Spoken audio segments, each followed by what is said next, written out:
I love Ghana, but first of all, my friends left, and I heard that they went to school, they were doing okay and everything, and I said, I want to give it a try. Actually, I didn't want to come to the USA. I wanted to go to the UK.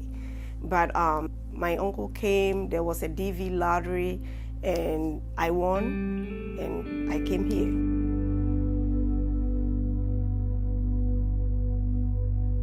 I came here with a green card. I got a job at Popeyes. I worked there for a little bit, and then I wanted to go to school. I wanted to be a nurse. For Drums Ankara, coming to America was a chance to experience an adventure. She had a wonderful life in Ghana, but she wanted more, and in 1996 she found herself in the United States. I went straight to the Bronx and I stayed with my uncle. But originally I wanted to be a nurse, but I know it's very expensive to go to nursing school. So I wanted to work and at the same time go to school. So I work as a CNA. She was living a typical life of a young woman in her 20s. I'm not gonna lie, because I had a very smooth life when I came here, because I came with papers and I got a job, and then I went to school. I went to take the exams at Southern Westchester Boses for the LPN program.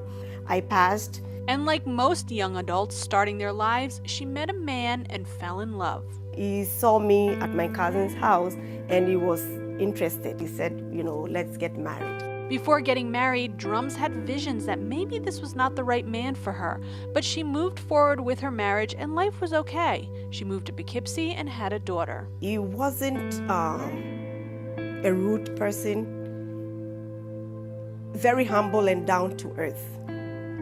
So when we moved over here to Poughkeepsie, we bought a house. At that time, he was commuting from here to the Bronx. He was teaching, and he stopped suddenly. He said, well, the kids in the city are very rude, and he's not gonna teach. He's gonna look for engineering job because he's an electrical engineer. That was the job he was doing before he came here, but he couldn't find a job, so he was teaching. So I said, okay, no problem, And that time, I was working in the nursing home and I was making money. Finding a job became challenging for her husband, and that is when things changed. I told him, I said, why don't you get, some, even if it's part-time, so we can do it. He got upset. So I couldn't talk to him. I tried it, and then he said, don't tell me, like he got angry. Don't tell me what to do. I'm not gonna get any job until I get an engineering job. Don't you see how many applications I've put online and I'm not getting any engineering job? And I said, okay, but you have experience in teaching, so why don't you do it here and see? This became a very big argument. An argument that would continue for some time. Many issues began to compound on the situation, and when Drum's mother came to visit, that's when the culture they both grew up in began to play a role in the household. Back home, the woman has to be quiet. The man is the head of the house. Whatever the man says is final. If you feel like he's doing too much, then you have to call the elders, and they have to sit us down and talk and be like, the elders are the one who are going to tell him, no, you are wrong. But for you, the woman, to really tell him stuff, it's very disrespectful. So my mom called us and said, listen, you will see the real him when he's working and he gets the job of his dreams. So don't judge him, just watch. In 2006, we went to Albany. He got a job offer with the state of New York. Things should have gotten back on track, but a loan Drums took out in secret to help a family member caused a rift, and a difficult pregnancy with her second child, her son, caused Drums to fall behind paying off that loan. For Drums, the pressure keeping the household together took a toll, and her husband's attitude, despite working, had changed, and that became very apparent when his mom came for a visit. Normally, when I cook, he will go and get his own food. But as soon as his mom came, his mom was very nice. I didn't see any problem with her. She was very quiet. But he would sit at the dining table and expect me to dish the food and serve his mom. I was serving his mom already, but serve him as well.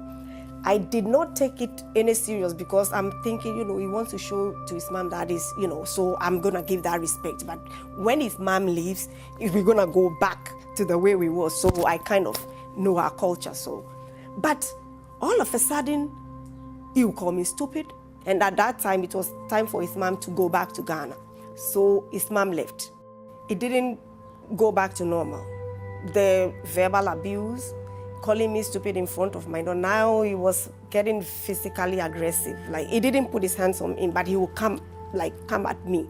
After one very difficult domestic dispute where police were called, Drums and her husband separated, and she found herself a single mom.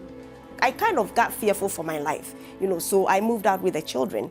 Then we went to rent an apartment over there, and, everything was rough. It was tough. Tough is an understatement. Her husband and his cultural views caused him to disown his daughter and now only talk to his son. He stopped talking to my daughter. My daughter is with me. He won't pick her up. He will pick only my son. As a result, the once smart and enthusiastic girl became withdrawn. She even tried to commit suicide multiple times.